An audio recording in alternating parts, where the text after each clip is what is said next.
السلام علیکم ناظرین، اس ایپیسوڈ کے شروعات میں ہم دیکھتے ہیں حلیمہ کے آنے پر بالا خاتون اس سے پوچھتی ہیں مریم سوغوت میں کیا ڈھونڈ رہی تھی، ہمیں بتائے بغیر قبیلے سے کیوں نکلی۔ حلیمہ جھوٹ بولتے ہوئے کہتی ہے مجھے معاف کر دے بالا خاتون، میں منگولوں کے آنے سے خوفزدہ ہو گئی تھی۔ اسے روتا ہوا دیکھ کر بالا خاتون اس کے آنسو صاف کرتے ہوئے کہتی ہیں رو نہیں مریم بیٹی، اب سب کچھ واضح بتاؤ، یقیناً بہت زیادہ خوفزدہ ہو گئی ہو۔ حلیمہ کہتی ہے میں اپنی دادی سے ملنے گئی تھی، میرا اور ہے ہی کون، میں نے ان کی قبر پہ جا کر انہیں گلے لگایا، اپنی دادی کو بہت یاد کر رہی ہوں میں، لیکن وعدہ دوبارہ بتائے بغیر کہیں نہیں جاؤں گی۔ بالا خاتون کہتی ہیں اس بار تمہاری عمر اور نہ تجربے کاری کی وجہ سے معاف کر رہی ہوں، لیکن اب جب بھی تم ڈرو تو میرے پاس آنا، ٹھیک ہے؟ دادی کی قبر پہ بھی تم سپاہیوں کے ساتھ جاؤ گی۔ حلیمہ کہتی ہے شکریہ بالا خاتون، اللہ آپ سے راضی ہو، اللہ اپنے کسی بھی بندے کو کسی کے بغیر نہ چھوڑے۔ فاطمہ آگے بڑھتے ہوئے کہتی ہے مریم تم کسی کے بغیر نہیں ہو، ماں اگر آپ کو اعتراض نہ ہو تو میں چاہتی ہوں کہ مریم میری معاون ہو۔ مریم خوش ہوتے ہوئے کہتی ہے میں واقعی بہت چاہتی ہوں۔ بالا خاتون کہتی ہے میری اجازت ہے، اب سے مریم تمہاری معاون ہوگی، تمہارے قریب اور پاس رہے گی۔ تو حلیمہ کہتی ہے میں اپنا فرض بخوبی نبھاؤں گی۔ ادھر ہم دیکھتے ہیں کہ رات کے وقت توئیگر سپاہیوں کے ساتھ آگے بڑھ رہا ہوتا ہے، اس لیے کالی چوغے میں ملبوس صوفیہ خود کو چھپائے ہوئے ان کے سامنے کھڑی ہوتی ہے۔ اسے دیکھ کر توئیگر پوچھتا ہے کون ہو تم،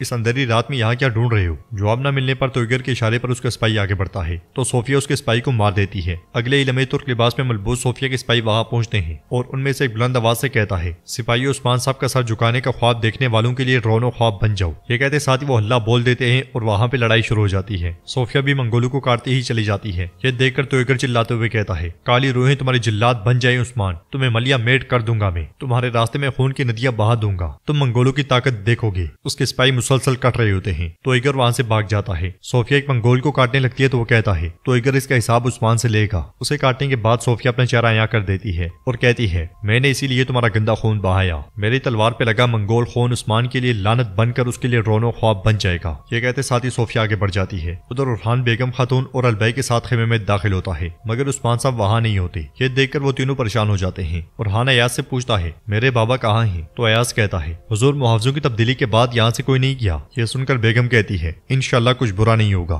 ارحان ایکت کو بلا کر پوچھتا ہے بابا کہاں ہیں؟ تو ایکت کہتا ہے میں نہیں جانتا شہزادے۔ البئی کہتا ہے وہ جنگ کے دوران اکیلے کہاں گئے ہوں گے؟ وہ سب بہت پریشان دکھائی دیتے ہیں۔ ادھر ہم دیکھتے ہیں کہ خیمے میں ایک ننھا سا بچہ بیٹھا سوپ پی رہا ہوتا ہے۔ اسی لیے عثمان صاحب اس کی دادی کے ساتھ لکڑیاں اور ایک تھیلی اٹھائے وہاں داخل ہوتے ہیں۔ وہ خاتون عثمان صاحب سے کہتی ہیں تمہیں پریشان کیا بیٹا؟ جواب میں عثمان صاحب کہتے ہیں کیسی پریشانی، کیا ایسا کچھ ممکن ہے؟ یہ کہتے ساتھ ہی وہ لکڑیاں اور تھیلی رکھ دیتے ہیں اور پھر ان کے ساتھ بیٹھ جاتے ہیں۔ عثمان صاحب بچے سے پوچھتے ہیں کیا یہ شوربہ اچھا ہے؟ تو بچہ کہتا ہے اچھا ہے۔ عثمان صاحب اسے پیار کرتے ہوئے کہتے ہیں پیو پیو۔ وہ خاتون عثمان صاحب سے کہتی ہیں آپ سلامت رہیں، قدموں میں کوئی پتھر نہ آئے۔ تو عثمان صاحب کہتے ہیں آپ کے ہاتھ بھی کوئی درد نہ دیکھے ماں۔ خاتون پوچھتی ہیں تم کون ہو بیٹا؟ جواب میں عثمان صاحب کہتے ہیں اللہ کے راستے میں ریاست کے نام پہ جدوجہد کرنے والا اللہ کا ایک بندہ ہوں۔ آپ بتائیں ماں آپ کے ساتھ ان کاموں کو دیکھنے والا اور کوئی نہیں ہے؟ آپ کا شوہر یا کوئی بیٹا نہیں ہے؟ وہ خاتون کہتی ہے میرا شوہر جنت کی رہائشی ارطغرل غازی کے لشکر میں شامل تھا اور وہاں وہ شہید ہو گیا، اور بیٹے کی بات کروں تو وہ صاحب ریاست عثمان صاحب کے راستے میں شہید ہو گیا، پیچھے صرف یہ یتیم رہ گیا ہے بیٹے، یہ بھی جلدی سے تلوار پکڑ لے اور ریاست کے لیے قربان ہو جائے۔ یہ سنتے ساتھ ہی عثمان صاحب کی آنکھیں بھر آتی ہیں اور وہ ان کے ہاتھ کو چومتے ہوئے کہتے ہیں ماں جب تک آپ جیسی ماؤں کا وجود ہے یہ ریاست ابدی ریاست ہے، سب ہی کیوں نہ آ جائیں، ہمیں کوئی گھٹنے نہیں ٹکوا سکتا۔ خاتون کہتی ہے ہمیشہ سلامت رہو بیٹے، کیا تمہیں بھوک لگی ہے؟